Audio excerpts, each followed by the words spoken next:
मेरठ के नीले ड्रम की कहानी अभी शांत नहीं हुई थी। आप लोगों को पता होगा कि नीले ड्रम के कांड के बाद पूरे समाज में एक भय का माहौल फैल चुका है। पुरुष अपनी पत्नियों से डर रहे हैं। अगर उनके घर में गलती से कहीं नीला ड्रम दिख जा रहा है तो वो थाने पहुंच जा रहे हैं। इस प्रकार का माहौल इस समय पूरे भारत में चल रहा है। अभी यह कहानी पूरी तरह से शांत नहीं हुई थी और एक और नई कहानी सामने आ गई है, जहां एक पत्नी अपने पति की निर्मम हत्या का षड्यंत्र किस प्रकार अपने प्रेमी के साथ मिलकर रचती है। हत्या के बाद उसके साथ जो क्रूरता भरी हरकतें करती है, उसे सुनकर देखकर शायद ये समाज इस प्रकार की महिलाओं को कभी अपनाए नहीं। तो आइए इस कहानी पे एक नज़र डालते हैं। पूरी कहानी रविता, अमरदीप और अमित की है। रविता की शादी उसके गांव के रहने वाले अमित से 8 साल पहले हुई थी। दोनों के 3 बच्चे भी हैं। अमित टाइल्स लगाने का काम करता था। शादी के 7 साल बाद तब तक सब कुछ ठीक चला, लेकिन साल 2024 में अमरदीप रविता की ज़िंदगी में आ गया। वो अमित के साथ ही काम करता था, इसलिए उनके बीच दोस्ती हो गई थी। वो अक्सर उसके घर आया जाया करता था। इसी दौरान उसका रविता से प्रेम संबंध बन गया। ये बात अमित तक पहुंची तो उसने रविता का फ़ोन चेक किया तो उनके संबंधों का खुलासा वहीं पर हो गया। इसके बाद पति पत्नी में झगड़ा होने लगा। इससे तंग आकर रविता ने अमरदीप के साथ मिलकर अमित को ही रास्ते से हटाने का फैसला कर लिया। दोनों ने तय किया कि अमित की ऐसी मौत हो जो हादसा लगे। फिर दोनों ने मिलकर जो प्लान बनाया वह किसी खतरनाक क्रिमिनल माइंड से कम नहीं है। दरअसल इसके बाद ये दोनों जो प्लान करते हैं उसे आप बड़े ही ध्यान से सुनिएगा, क्योंकि ऐसा दिमाग शायद आज तक किसी अपराधी ने नहीं लगाया होगा। दरअसल रविता और अमरदीप दोनों ने मिलकर रविता के पति को रास्ते से हटाने के लिए एक ऐसा प्लान तैयार किया, जो प्लान अगर सक्सेसफुल होता तो वास्तव में आपको बता दें कि पुलिस कभी उन दोनों को पकड़ ही नहीं पाती कि अमित का मर्डर हुआ है, ना कि उसके साथ कोई कुदरती घटना घटा है। दरअसल इन लोगों ने मिलकर अमित को सांप से कटवाने का प्लान तैयार कर लिया। प्लान तो इन लोगों ने मिलजुल के तैयार कर लिया। अब बारी थी सांप को कहाँ से लाया जाए। इसके लिए रविता ने अमरदीप को कहा कि अब सांप की व्यवस्था तुम करो, और ये व्यवस्था तुम कहाँ करोगे, कैसे करोगे, ये पूरी जिम्मेदारी तुम्हारी है। और ध्यान रहे इसके बारे में किसी को कानों कान खबर न लगे। इसके बाद अमरदीप ने अपने गांव के एक लड़के से इसके बारे में बताया कि उसको एक सांप की ज़रूरत है। तो उस लड़के ने एक नंबर दिया।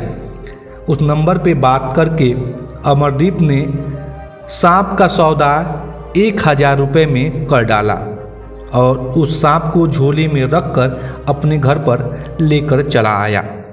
अब बात थी 12 अप्रैल 2024 की। अमित अपनी पत्नी रविता और तीनों बच्चों को लेकर शाहकुंभरी मंदिर दर्शन के लिए गया था। पूरा परिवार दर्शन करके शाम को घर लौट रहा था। तभी मौका पाते ही रविता ने अमरदीप को फ़ोन किया और कहा कि आज रात को ही तुम पूरा सामान लेकर मेरे घर पर आ जाओ। उस रात को अमित खाना खाकर सो गया। उसके सोते ही रविता ने अमरदीप को चुपके से अपने घर में घुसा लिया और एक जगह पर छिपा दिया। धीरे धीरे थोड़ी रात जब हो जाती है तो दोनों सांप का झोला लेकर अमित के कमरे में जाते हैं। और जब अमरदीप झोला खोलने ही वाला था तभी रविता अचानक डर जाती है। उसे लगा कि सांप कहीं उसके बच्चों को न काट ले या फिर उसे न काट ले। अगर उसको काट लेता है या फिर उसके बच्चों को काट लेता है तो बहुत बड़ा कांड हो सकता है और उनका पूरा प्लान फेल भी हो सकता है। इसलिए फिर इन दोनों ने मिलकर एक और नया प्लान बनाया। रबिता ने कहा कि चलो सबसे पहले अमित को मार देते हैं, उसके बाद इसको सांप से कटवा देंगे। इसके बाद इन लोगों ने मिलकर जब अमित को मारने का प्रयास शुरू किया, यानी उसके गले को दबाने का प्रयास जब शुरू किया, तो अमित ने भी पूरा विरोध किया। विरोध जब करते करते अमित थक जाता है तो अंत में ये लोग उसके ऊपर हावी पड़ जाते हैं और इस बीच अमित चीखता और चिल्लाता भी है, लेकिन रात के उस गहरे सन्नाटे में उसकी आवाज़ कोई नहीं सुनता और अंततः अमित दम तोड़ देता है।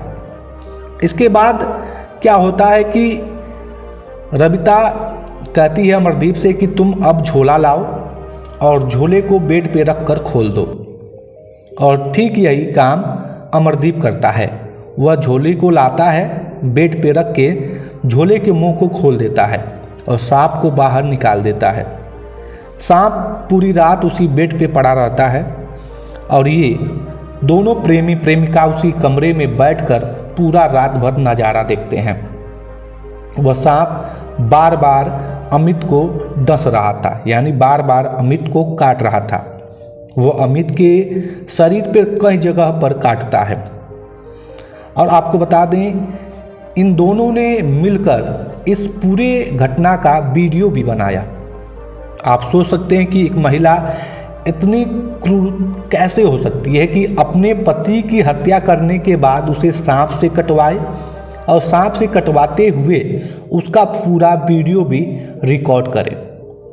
और यह पूरा काम रबिता ने अपनी प्रेमी के साथ मिलकर अपनी आंखों के सामने किया।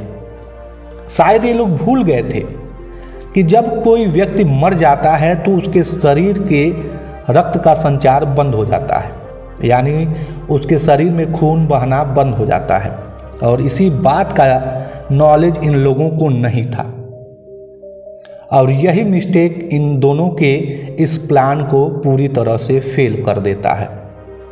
दरअसल सांप जब डंक मारता है तो उसका जहर केवल एक ही जगह पर रुक जाता है। यदि शरीर में रक्त का बहाव रहता तो रक्त के जरिए जहर पूरे शरीर में फैल जाता, लेकिन अमित तो मर चुका होता है, तो जब सांप उसको काटता है तो उसका जहर एक ही जगह पर इकट्ठा हो जाता है, जिससे उसकी पूरी बॉडी जो भी है, जहाँ जहाँ पे उसने काटा था वहीं पर केवल नीला पड़ा था।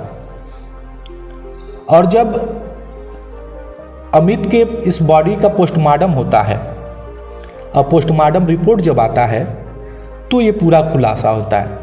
उससे पहले पूरे इलाके में, पूरे सोशल मीडिया पे, हर जगह, हर न्यूज़ में ये खबर फैल गई थी कि एक सांप एक व्यक्ति से अपना रात भर बैठकर बदला ले रहा था। यानी कभी अमित की उस सांप से दुश्मनी हुई होगी और उसी दुश्मनी का बदला सांप रात भर बैठकर अमित को काट काट कर ले रहा था। ये फालतू भरे न्यूज़ सोशल मीडिया पे तैर रहे थे। आसपास के इलाकों में काफ़ी तरह आगे की तरह यह फैल रहा था। लेकिन जब पोस्टमार्टम रिपोर्ट आता है तो खुलासा हो जाता है कि आखिरकार अमित की मौत कैसे हुई। पोस्टमार्टम में साफ साफ लिखा रहता है कि अमित की मौत गला दबाने की वजह से हुआ है, न कि सांप के काटने के। जब ऐसा आता है तो पुलिस जांच करती है और जांच में जब अमरदीप को पकड़ती है तो अमरदीप को जब पुलिस थोड़ा सा पुलिसिया अंदाज में पूछता है तो अमरदीप तोते की तरह A to Z पूरी कहानी पुलिस को बता देता है। और अंत में रबिता और अमरदीप को पकड़कर पुलिस हिरासत में ले लेती है और उन्हें जेल भेज देती है।